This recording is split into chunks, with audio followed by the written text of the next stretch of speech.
en nuestro programa ¿Qué hacer? Estamos hablando de distintos temas, Michael, y uno que debemos abordar es el referido a enfermedades raras, que precisamente son aquellas que afectan a un número pequeño de personas en comparación a la población en general, y precisamente por su rareza son difíciles de diagnosticar y también de tratar. Entonces, no podemos olvidarnos de estas enfermedades pese a estar atravesando esta pandemia.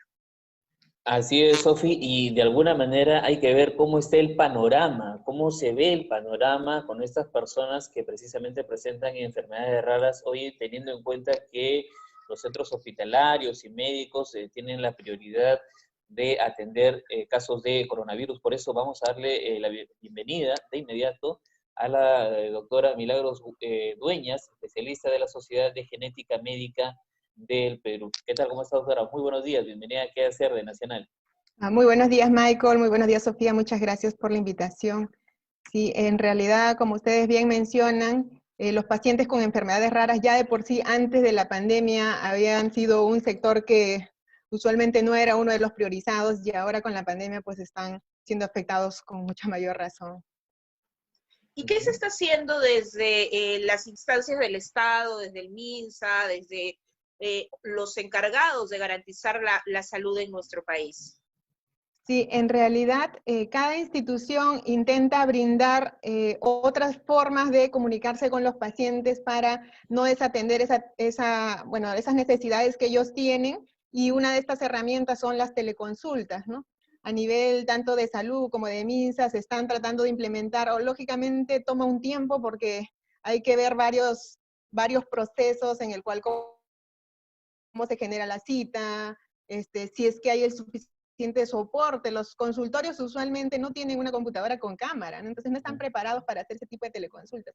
Nosotros, en el centro donde yo estoy trabajando, lo que hago es conectarme con el Zoom de mi celular, usando mis datos, ¿no? Tratando y a través de la historia clínica electrónica para poder atender a estos pacientes, pero todavía necesitamos mejorar nuestros procesos y esto va a tomar todavía un tiempo, ¿no?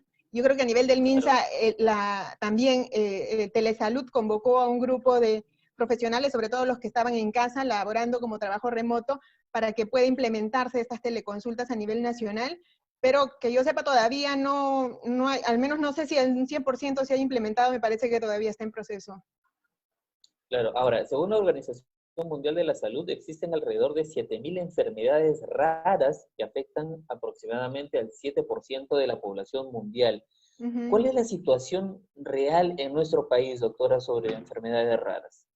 Sí, en realidad justo hace poco, bueno, el 28 de febrero estuvimos conmemorando el Día Internacional de las Enfermedades Raras, y hablábamos también de las dificultades que teníamos en saber cuántos éramos. Calculamos, ¿no? En base a las cifras que da la Organización Mundial de la Salud, el número de probables personas que pudieran tener enfermedades huérfanas y probablemente hayan fallecido sin saberlo o no lo tengan. Entonces no tenemos un registro dentro del marco de la ley. Se ha dispuesto que se ejecute el Registro Nacional de Enfermedades Raras, pero también eso estaba en un proceso, lamentablemente todavía se inició en la página del Ministerio de Salud un registro en el cual el propio paciente ingresaba sus datos, pero no me parece la mejor manera de generar un registro, porque ellos muchas veces no saben el diagnóstico exacto y tendría que estar a cargo de los servicios que lo diagnostican, ¿no? Entonces eso como que se paró y nuevamente se inició a trabajar, así que creo que estamos todavía en un subregistro y sin saber cuántos realmente somos. Sí, y bueno, pese a que nosotros contamos con un Plan Nacional de Enfermedades Raras o Huérfanas hasta el 2021, ¿qué tanto se está avanzando en la implementación de dicho documento? Sí, bueno, dentro de hace poco se firmó la norma técnica, ¿no? Mejor dicho, el reglamento de la ley, y luego se generó un listado, pero este listado era epidemiológico, ¿no? Y lamentablemente a veces no incluían a las enfermedades incluso mucho más raras, y entonces no había realmente un acceso o un beneficio a muchos pacientes, porque quedaban fuera del listado por su frecuencia de repente, ¿no? Entonces, yo sé que se estuvo trabajando, estuvieron reuniéndose hasta antes de febrero, pero luego de eso, a raíz de la pandemia, en realidad todo ha quedado en parada, ¿no? Porque ya tenemos una prioridad mucho mayor que ahorita es el tema de la pandemia por COVID. Y de hecho, es un tema que hay que trabajarlo. Entonces, porque tenemos muchos pacientes, lamentablemente muchos están en provincia y en estos momentos no tienen acceso a los servicios de salud. Y entonces tenemos que garantizar, empezando por lo más básico, ¿no? Una consulta que podría ser a través de teleconsulta, o la disposición de sus medicamentos. Algunos incluso han visto suspendidas sus terapias, justamente porque esta pandemia no permite que ellos se acerquen al hospital porque son pacientes de riesgo, y entonces estamos como de brazos cruzados en poder ofrecerles la terapia, pero a un riesgo en el cual puedan infectarse y sea mucho peor para ellos. Claro, ahora, doctora, ¿se tiene algún estudio, algún diagnóstico que la presencia del coronavirus en el Perú haya incrementado o haya, digamos, manifestado alguna enfermedad rara en nuestro país?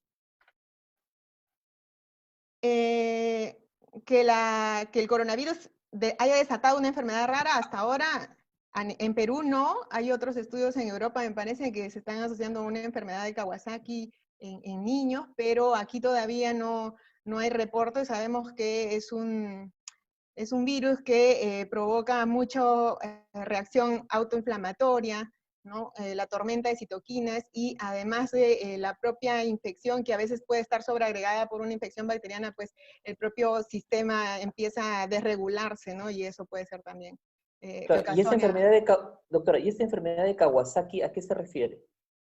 Es una enfermedad que afecta a vasos sanguíneos, en el cual las propias células, nuestro propio sistema inmune actúa atacando a nuestras células de los vasos sanguíneos, ¿no? Entonces puede provocar microinfartos, puede provocar accidentes cerebrovasculares a nivel de diferentes órganos.